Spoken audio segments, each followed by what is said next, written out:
인류 역사에 보면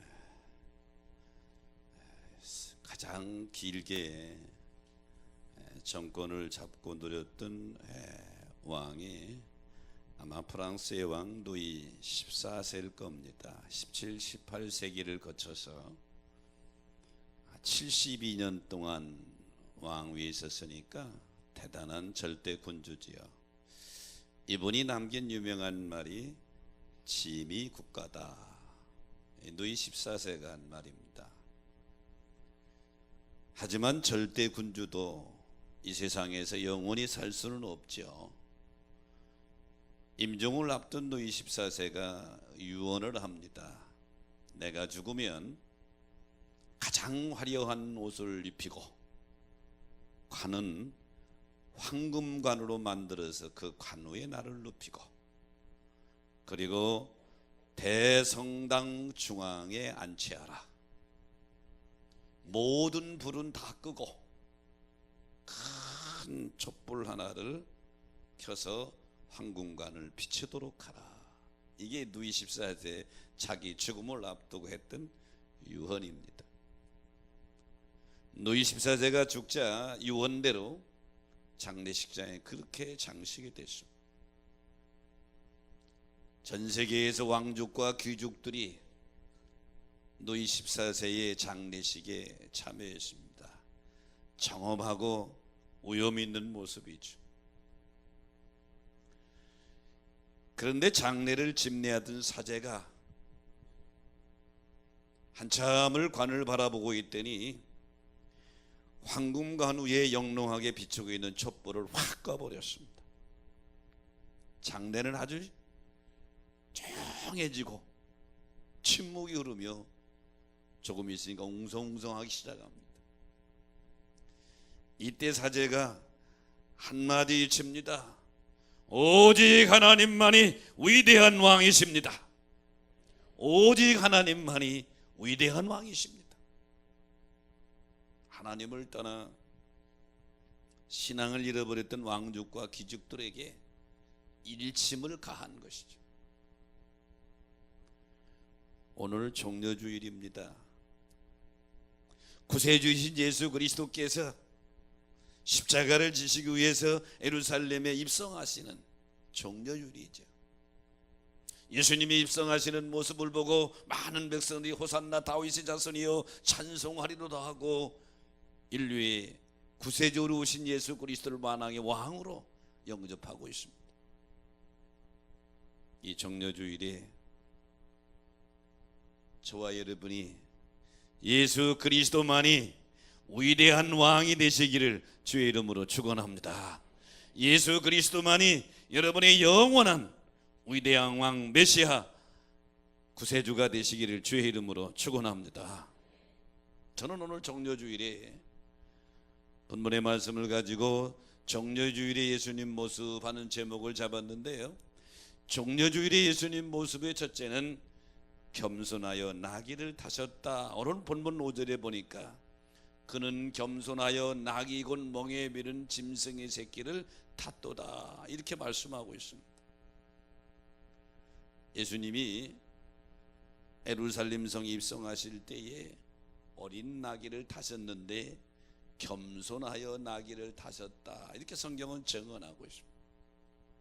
예수님이 나귀를 타신 것은 그냥 타신 것이 아니라 예언된 스가랴서 9장 9절의 말씀을 응하기 위한 것이죠. 스가랴서 9장 9절에 보니까 그는 공의로우시며 구원을 베푸시며 그리고 겸손하여 나귀를 타시니 나귀의 작은 것 곧 나귀 새끼니라 그랬어요. 당시 예수님 당시에 왕이나 전쟁에 승리한 장군들이 귀환할 때에 나귀를 타고 말을 타고 아주 환영받는 모습으로 성에 입성하게 됐습니다. 그런데 예수님께서는 어린 나귀를 타고 예루살렘 성에 입성하는데 성경은 앞에 토를 달았어요. 겸손하여 나귀를 타고, 이렇게 토를 달았습니다. 메시아이신 예수 그리스도가 전투적인 모습이며 영웅적인 모습이 아니라 아주 온유하고 겸손한 평화의 왕으로 예루살렘 성에 지금 입성하고 계신 것입니다. 예수님께서 마태복음 11장 29절에 나는 마음이 온유하고 겸손하니 나의 멍에를 메고 내게 배우라. 본인 스스로 예수님이 자기를 소개할 때 나는 마음이 온유하고 겸손하다. 사랑하는 성도 여러분, 오늘 정료주일에 우리 주 예수 그리스도께 경배하러 오신 여러분, 온유하고 겸손하시고 평화의 왕이신 우리 주님이 여러분의 영원한 구세주가 되시기를 주의 이름으로 축원합니다. 빌립보서 2장 6절로 8절에 보면 바울은 빌립보 교회에 편지하면서 예수님을 이렇게 소개합니다. 그는 근본 하나님의 본체이시다. 예수님은 원래 하나님이시다. 존귀하신 분이시다. 그런데 오히려 자기를 비워 종의 형체 사람같이 되셨다. 사람의 모습으로 오신 것은 종의 형체를 입으신 것이다. 이것은 자기를 낮추시고 죽기까지 복종하시기 위해서 오셨다. 그러므로 사랑하는 여러분, 우리가 그 구세주라고 부르는, 우리가 메시아라고 모시는 예수 그리스도는 겸손한 모습으로 지금 나귀를 타고 예루살렘 입성하고 계시고, 그분이 이 땅에 오신 그 자체가 겸손의 극치라 이 말이죠. 그렇다고 한다면 신앙의 성숙이라고 하는 것은 뭡니까? 겸손의 왕을 모시고 살아간 우리가 주님의 모습을 따라서 점점 겸손한 모습으로 우리의 인격이 성숙돼야 될 줄로 믿습니다. 성경은 우리에게 증언해 주기를 겸손은 존귀의 앞잡이지만 교만은 멸망의 선봉이라고 그랬습니다. 사무엘상 15장에 보면 하나님께서 사울을 왕으로 세운 것을 후회하시는 장면이 나옵니다. 하나님이 사울 왕에게 명령합니다. 모든 아말렉을 도멸해서 없애라 그랬어요.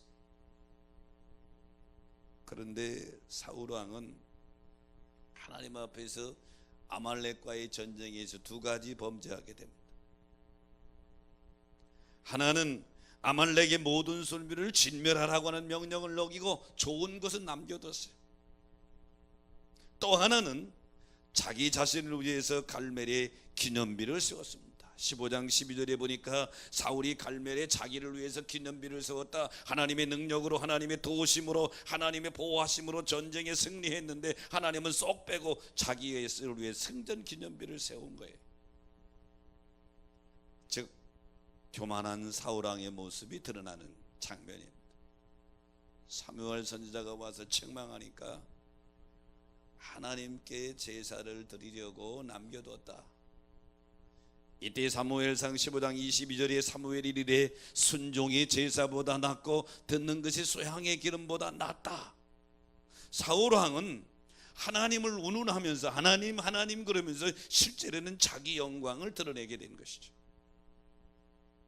오늘 우리가 믿음 생활하며 신앙의 길을 걸어가면 우리도 비슷한 모습이 많아요.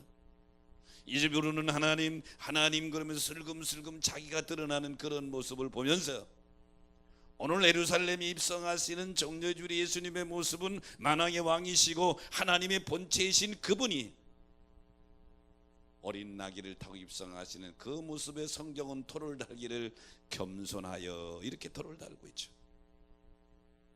정죄주일에 우리가 다시 한번 우리 신앙을 점검하면서 겸손의 자리에 저와 여러분이 더 내려가야 될 줄로 믿습니다.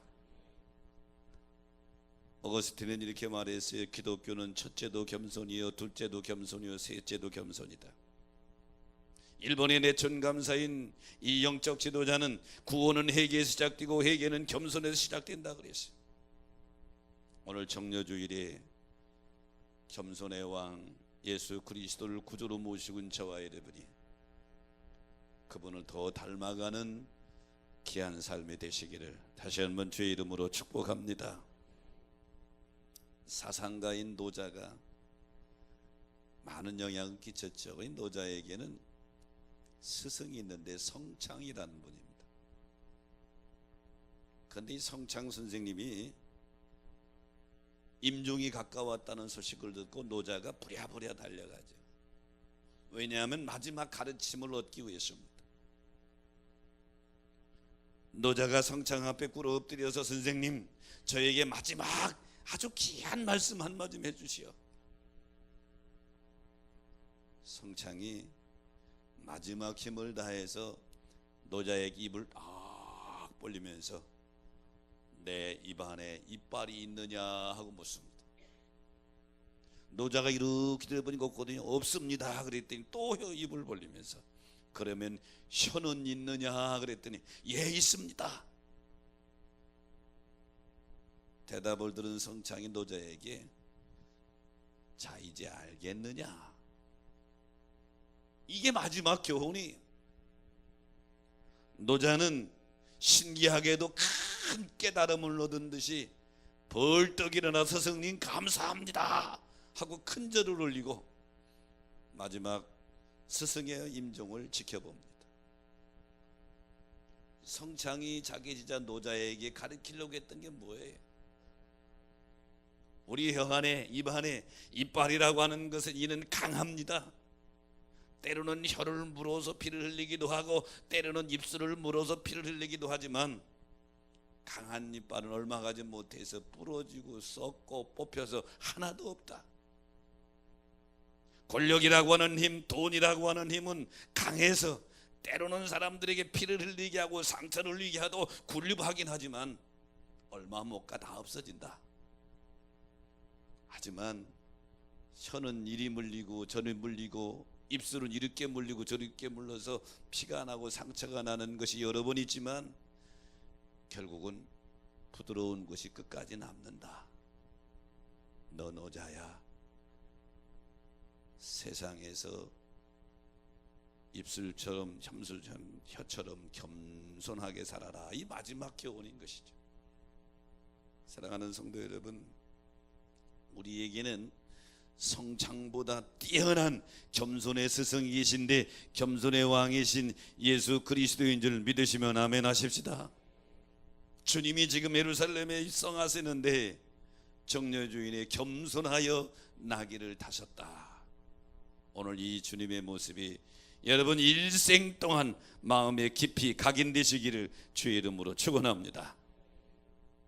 정녀주일의 예수님의 모습의 두 번째는 예루살렘으로 들어가셨다. 10절 말씀해 보니까 예수께서 예루살렘에 들어가시니 이렇게 말씀하고 있지요. 예루살렘은 하나님이 임재하는 곳, 하나님이 계신 성도, 여호와께 택하신 장소를 가리키는 거예요. 유대인들에게 있어서 예루살렘은 하나님의 나라라고 하는 의미를 가지고 있어요. 히브리어에 예루살렘은 두 단어의 합성어입니다. 이르라고 하는 성읍이라는 뜻과 살람이라는 평강, 이 말의 합성은 평강의 성이 성읍이란 뜻이에요.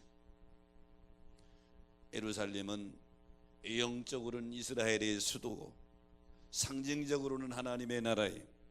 예수 그리스도께서 이 종려주일에 나귀를 타고 본인 혼자만 들어가신 것이 아니라 제자들과 따르는 군중들과 함께 예루살렘 성으로 들어가셨다고 하는 영적인 의미는 오늘 우리 주 예수 그리스도는 우리 사랑의 구세주로 오셔서 우리 모두를 영원한 하나님 나라로 인도하시는 분인 줄 믿으시면 아멘 하십시다. 요한복음 14장 6절에 보니까 내가 곧 길이요 진리요 생명이니 나로 말미암전 아버지께로 올 자가 없다. 아무도 없다. 요한복음 10장 9절에 내가 곧 문이니 누구든지 나로 말미암아 들어가면 구원을 받고. 그러므로 사랑하는 성도 여러분, 예수 그리스도 그분이 이 땅에 왜 오셨습니까? 닫혀있는 구원의 문, 닫혀있는 천국의 문을 열려고 오신 줄 믿으시기 바랍니다. 왜 십자가를 지셨습니까? 대속의 제물이 되셔서 하나님과 원수된 우리들과 화해시키고 하나님을 아바 아버지라 부르며 하나님의 백성의 지위를 회복시키기 위해서 이 땅에 오신 줄 믿으시면 아멘 하십시다. 시편 23편 1절 1에 다윗은 이렇게 고백합니다. 여호와는 나의 목자시니 내가 부족함이 없으리로다.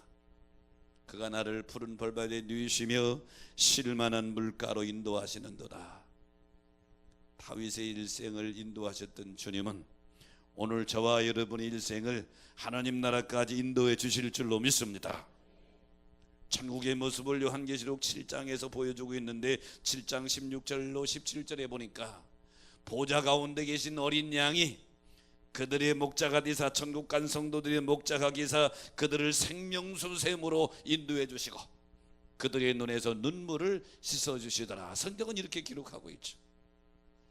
사랑하는 성도 여러분, 오늘 예루살렘 성에 입성하신 우리 주 예수 그리스도는 혼자 입성하는 것이 아니라 자기를 따르는 군중들을 다 이끌고 지금 예루살렘에 입성하시는 모습의 영적인 의미는 저와 여러분이 주님을 따라서 가다 보면 영원한 영생의 나라 천국에 이르게 될 줄로 믿습니다. 주님은 이 일을 위해서 오셨어요. 예수님은 최후의 사역도 보십시오. 누가복음 23장 43절에 보니까 회개한 오르편 강도에게 오늘 내가 나와 함께 낙원에 있으리라. 사랑하는 성도 여러분, 이 낙원으로 우리를 인도하시기 위해서 십자가의 길을 걸어가신 주님을 마음 깊이 각인하시기를 주의 이름으로 축원합니다. 오늘 이 땅에 설교에서 천국과 지옥이 많이 빠지고 있습니다. 그리고 도덕, 윤리, 교양 이런 것들이 대신하게 되는데, 사실은 기독교의 복음 중에 복음은 예수 그리스도를 통한 천국인 줄 믿으시기 바랍니다. 이 땅에 오신 주님이 첫 번째 설교하신 말씀이 마태복음 4장 17절에 회개하라 천국에 가까웠느니라. 주님의 설교의 핵심은 회개와 천국입니다. 12제자들을 둘씩 짤주에서 전도 내보내면서 마태복음 10장 7절에 분부하시기를 가서 전파하며 말하되 천국이 가까웠다고 그래라. 그러므로 설교의 핵심은 천국인 줄로 믿습니다. 복음의 핵심은 천국이다 이 말이죠. 이 시대는 천국과 지옥을 선포하면 사람들이 오해를 아유 왜 이렇게 저런 얘기만 하냐고. 그런데요, 예수 그리스도가 십자가를 지기 위해서 예루살렘 성에 지금 입성하시는 모습, 혼자만 가시는 것이 아니라 제자들과 따르는 군중도 이끌고 그로도 입성하시는 모습은 오늘 저와 여러분이 주님을 따라서 영원한 예루살렘 성 천국의 주인공이 되어야 될 줄로 믿습니다. 그런 여러분 되시기를 주의 이름으로 축원합니다. 가끔 이벤트 하는 회사나 이런 것을 봅니다. 이벤트에 예를 들어서 항공권이 당첨됐다고 생각해 봅시다. 하와이 가는 항공권이 당첨됐어. 그런데 비행기에도 좌석이 여러 가운데 있어요. 제일 좋은 퍼스트 클래스가 있고 비즈니스석이 있고 에코노미석이 있어. 어느 자리에 앉아도 좋다고 하는 항공권이라면 여러분 어디 앉겠어요? 묻는 내가 바보지. 다 퍼스트 클래스 앉고 싶을 거예요. 퍼스트 클래스 앉아서 야 신난다고 편하게 가는데 만약에 그 비행기가 추락하는 비행기라면 퍼스트 클래스가 무슨 의미가 있느냐 이 말이에요. 비록 에코노미석에 앉아서 가더라도 안전하게 목적지까지 가는 비행기가 더 낫지. 가다가 태평양 바닥에서 추락하는 비행기에 1등석을 타고 가야 무엇이 의미가 있느냐 이 말이죠. 여러분, 오늘 우리의 인생길에 1등석과 같은 좋은 환경과 좋은 여건 속에서 계속 인생을 가는데 그것이 추락하는 비행기라면 의미가 없는 것이에요. 길이 중요한 것이 아니라 끝이 중요한 거예요. 평탄한 길을 가려고 노력하기보다는 바른 길, 생명의 길을 우리가 가야 될 줄로 믿습니다. 불신앙으로서 세상의 부귀영화와 향락을 누리며 비행기 1등석과 같은 모습으로 간다 하더라도 끝이 천국에 이르지 못한다면 의미가 없는 것입니다. 오늘 이 예배에 참여한 여러분, 참된 신앙이라고 하는 것은 시각이 변화해요. 멀리 주의 나라까지 볼 수 있는 눈이 여러분에게 열려지시기를 축원합니다. 그래서 예수 믿는 길이 비록 평탄한 길은 아니지만 좁은 길이지만 생명의 길이기 때문에 우리가 그 길을 가야 될 줄로 믿습니다. 종려주일에 예루살렘 성 입성하신 예수님의 모습 속에서 우리 주님을 따라 비록 십자가의 길이지만 마지막 영원한 천국의 주인공들이 되시기를 주의 이름으로 축복합니다. 종려주일의 예수님의 모습의 세 번째는 무리들에게 찬송을 받으십니다. 오늘 구절에 보니까 앞서가고 뒤에 따르는 무리가 소리 높여 이르되 호산나 다윗의 자손이여 찬송하리로다. 예수님이 나귀를 타고 입성하니까 예루살렘 성에 있는 많은 유월절을 지키려고 어떤 많은 유대인들이 전부 나와서 그 앞에 환영합니다. 옷을 벗어서 예수님 가는 길에 깔고 종려나무 가지를 꺾어서 그 앞에 깔고 흔들리면서 호산나 호산나 다윗의 자손이 하고 찬송하고 있다 이 말이죠. 여기서 호산나는 히브리어의 두 단어의 합성어입니다.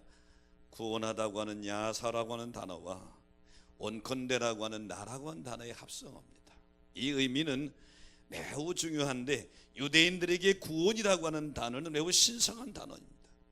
당시 현장 분위기로 감안해 본다면 지금 구원하소서, 지금 우리를 도와주소서, 지금 우리의 왕이 되어 주시옵소서, 이런 의미를 내포하고 있는 것이죠.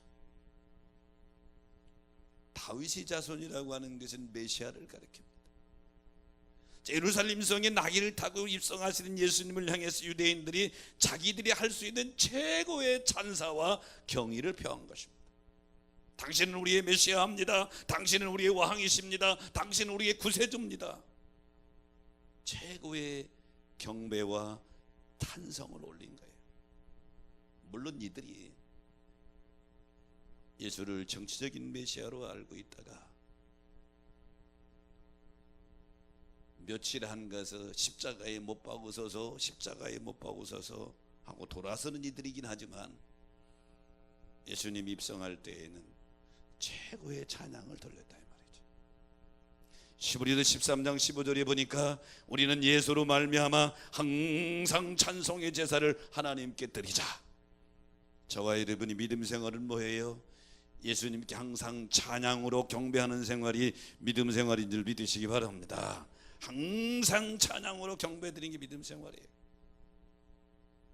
예수님이 십자가의 길을 가시기 전에 마태복음 17장에 보면 제자들 중에 베드로, 야고보, 요한 세 제자만 선별해서 높은 변화산에 올라가십니다. 갑자기 거기서 변화되는 거예요. 예수님이 변화된 모습이 얼굴은 태양처럼 더 밝고 옷은 어떤 사람이 해결할 수 없는 것처럼 아주 큰 모습으로 바뀌었는데 예수님만 계신 것이 아니라 모세와 엘리야 세 분이 거기서 말씀을 나누고 계신단 말이에요. 즉 예수님이 십자가를 앞에 두고 있는 제자들에게 십자가 사건이 왔을 때 실망하고 절망하고 낙담하지 말아라, 그런 의미에서 지금 천국의 모습을 잠깐 보여준 거예요. 너무너무 그 모습이 황홀하니까 베드로가 이렇게 고백하죠. 주여 여기가 좋사오니 내려가지 맙시다. 내가 집을 새 재질 텐데 여기서 사십시다. 천국의 모습을 잠깐 봤는데도 황홀경에 빠진 거예요. 이때 하늘에서 음성이 들립니다. 마태복음 17장 5절에 보니까 이는 내 사랑하는 아들이요 내 기뻐하는 자니 너희는 그의 말을 들어라. 베드로와 야고보와 요한은 예수님의 영광의 모습, 본체의 모습을 직접 목격하는 특권을 누렸고요. 이 특권을 누린 반면에 이 영광의 주님을 세상 끝까지 전하라고 하는 그런 책무도 맡게 된 것이죠.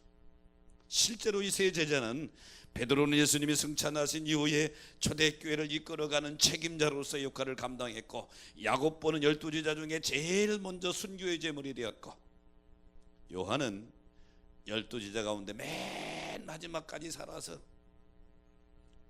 그리스도의 계시를 이 땅에 남기는, 요한계시록을 남기는 인물을 위해서 베드로, 야고보, 요한은 자신의 모든 생애를 전체 주님께 드려 끝까지 충성하는 모습을 보여주게 되죠.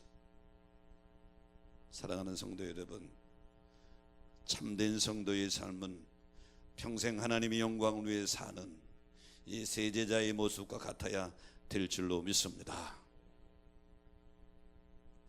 찰스 웨슬리는 찬양 사역자지요. 찰스 웨슬리가 유명한 말을 했는데, 내게 만 개의 입이 내게 있어도 내 위대한 구세주를 찬양하기에 넉넉하지 못하다 그랬어요.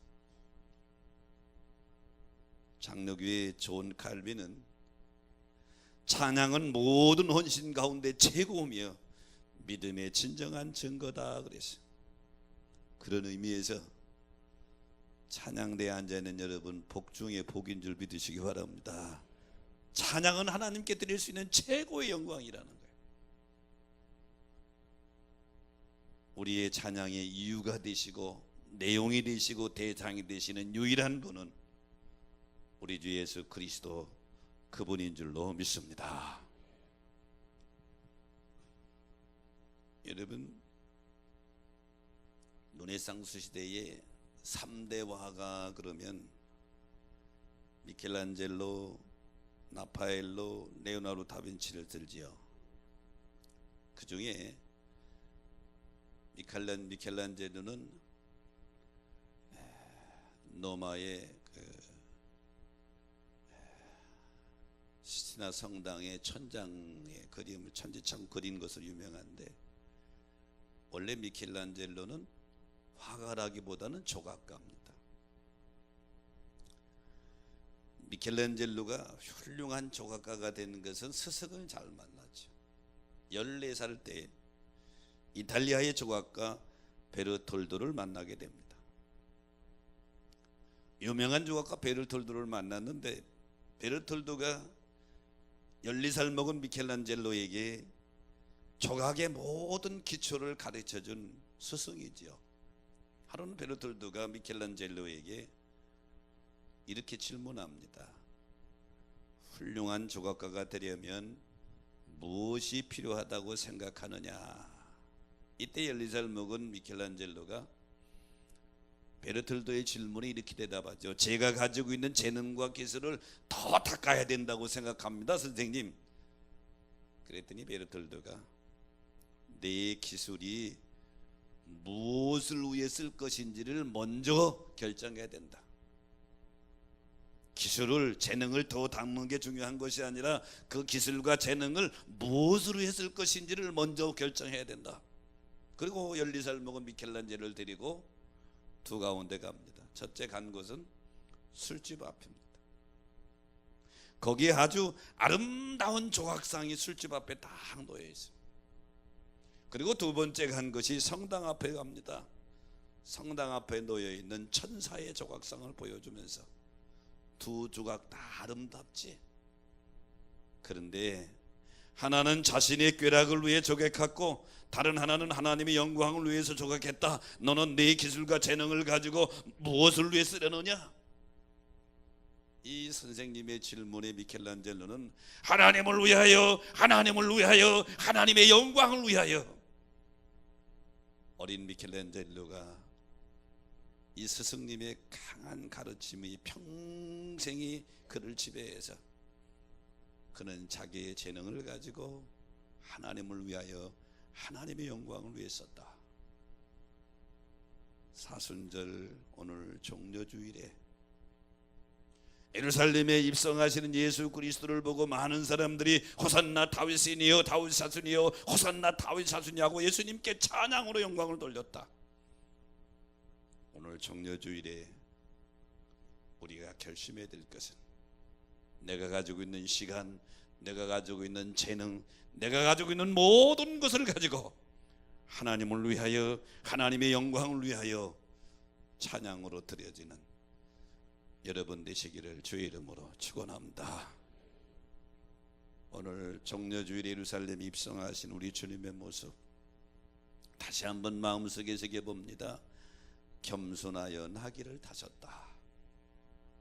신앙의 성숙은 겸손에 있는 줄로 믿습니다. 우리 주님은 예루살렘에 들어가시는데 많은 다른 무리를 두고 들어가셨다. 우리 예수 그리스도를 따라서 영원한 예루살렘의 성천국의 주인공들이 되시기를 주의 이름으로 축복합니다. 무리들처럼 우리도 이 주님을 영원히 찬양하고 영광을 돌리는 주인공들 되시기를 주의 이름으로 축원합니다.